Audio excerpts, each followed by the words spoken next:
And speaking of the former Massachusetts governor, you know, if he snags the Republican nomination, if he does, there will be two presidential candidates whose fathers were born outside the United States. CNN's Latin Affairs editor Rafael Romo introduces us to the Romneys of Mexico.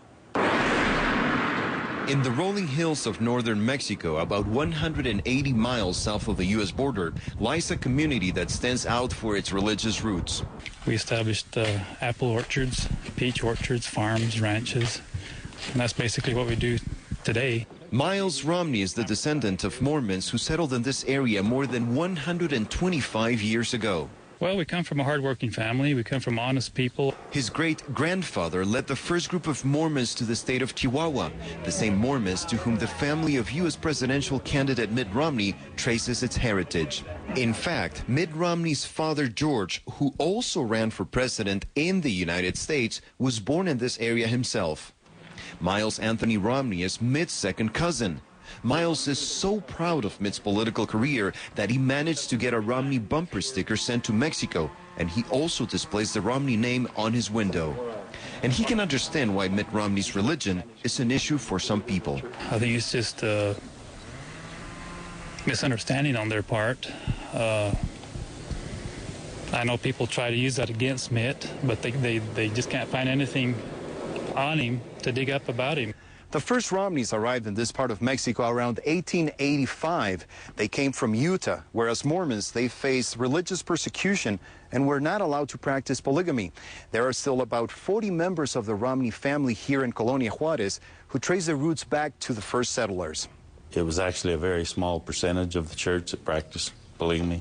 And while that percentage included his great-grandfather, Kelly Romney, another of Mitt's second cousins, says the community hasn't practiced polygamy since the church banned it in the late 1800s. We took over our father's business. He invited us to tour his peach orchards, a family business since the Romneys settled here and a crucial source of employment in this part of Mexico. The Romney family and other Mormon settlers built this school in 1904.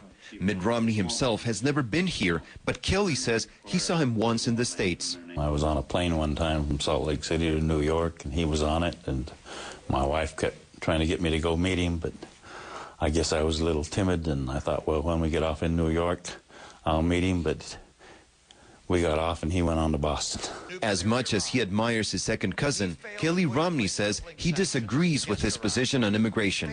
There should be guest worker programs for these people that are practically starving to death to be able to go over there and do work that the American people will not do. More than anything, this branch of the Romney family defines itself by the teachings of its church and feels allegiance to both Mexico and the United States. Still, if there's a soccer match between the United States and Mexico, what country do you root for? I think I'd root for Mexico on a soccer match. We have a loyalty to this country. We're born here. That's how you know true loyalty. You talk football or soccer.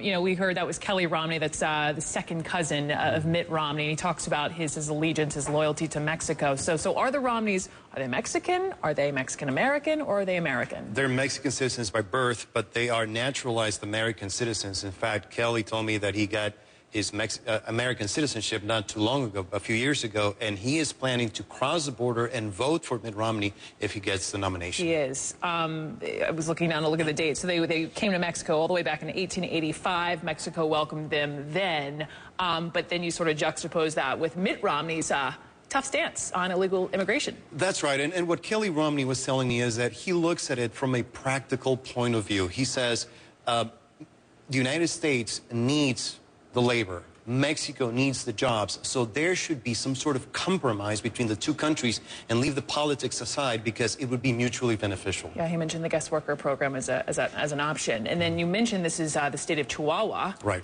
This is a dangerous place. Yeah, that's the state where Ciudad Juarez is located. Are they concerned? They're very concerned. In fact, a brother of Kelly's was kidnapped last year. Wow. He was kidnapped for a few days. The family ended up paying ransom. He's back at his ranch. He was not harmed, but as you can imagine, the family is very, very concerned about safety in that part of Mexico. Rafael Romo, thanks for taking the trip to Mexico to do the story for us. We appreciate it. Thank you.